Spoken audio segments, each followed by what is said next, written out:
Halo, perkenalkan nama saya Fevi Chandra, NIM 1934100. Saya mahasiswi S1 Pariwisata semester 7 kelas A. Di sini saya akan menjelaskan tentang mind mapping yang telah saya buat mengenai analisa dampak lingkungan. Jadi mind mapping ini merupakan rangkuman dari setiap pertemuan yang telah saya ikuti di kelas analisis dampak lingkungan atau disingkat AMDAL. Di pertemuan pertama, kami membahas mengenai pengertian, tujuan, fungsi, dan manfaat dari analisa dampak lingkungan. Nah, seperti di sini dapat dilihat pengertian dari AMDAL, yaitu suatu kajian mengenai dampak besar dan penting untuk pengambilan keputusan suatu usaha yang berkaitan dengan lingkungan hidup yang diperlukan bagi proses pengambilan keputusan.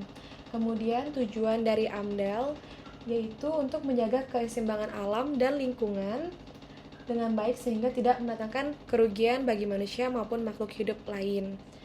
Di sini terdapat fungsi dan manfaatnya. Fungsinya yaitu memberikan masukan dalam hal pengambilan keputusan.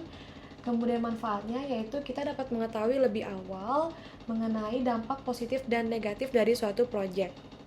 Setelah mengetahui pengertian, tujuan, fungsi, dan manfaat dari AMDAL, selanjutnya kita mengaitkan analisa dampak lingkungan ini dengan Sustainable Development Goals, di mana dalam SDGs ini terdapat 17 SDGs. Di sini kita diminta untuk menggolongkan ke-17 SDGs ini apakah termasuk golongan ekonomi, sosial budaya, ataupun lingkungan.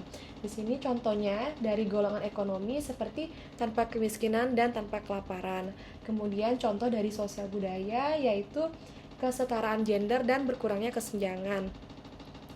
Kemudian yang untuk lingkungan, contohnya adalah air bersih dan sanitasi layak, energi bersih dan terjangkau, dan lain-lain.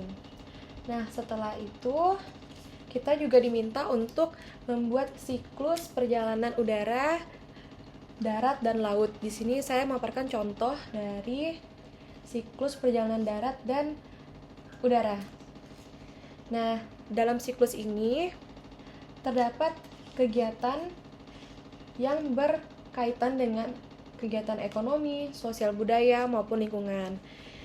Begitu pula dengan contoh siklus perjalanan darat. Di sini contohnya adalah singgah makan durian di tengah perjalanan, di mana ini berkaitan erat dengan sosial budayanya masyarakat di desa saya. Kemudian Miss Santi juga mengundang Bu Dibi untuk hadir di kelas, di mana dalam kelas tersebut kami diminta untuk membuat video promosi sebuah destinasi yang sudah diberikan kepada kita. Di kelas tersebut saya mendapatkan destinasi yaitu Beatles Coffee Shop. Dan cara saya untuk mempromosikan The Beatles Coffee Shop ini adalah dengan menyampaikan kepada penonton mengenai something to buy, something to do, dan something to see. Contoh dari something to buy-nya yaitu t-shirt, postcards, hats, books, mugs, dan lain-lain. Kemudian untuk something to do-nya, kita bisa memotret diri kita di London Walk tersebut. Dan yang terakhir yaitu something to see-nya, kita dapat melihat Abbey Road Studios and the famous crossing of the Beatles. Dan for your information, jalan Beatles ini merupakan jalan yang sangat ikonik karena merupakan sampul terakhir untuk album The Beatles itu sendiri. Demikian yang dapat saya sampaikan mengenai mind mapping yang telah saya buat. Mohon maaf jika terdapat kesalahan kata dan kekurangan. Saya ucapkan terima kasih karena telah menonton video saya.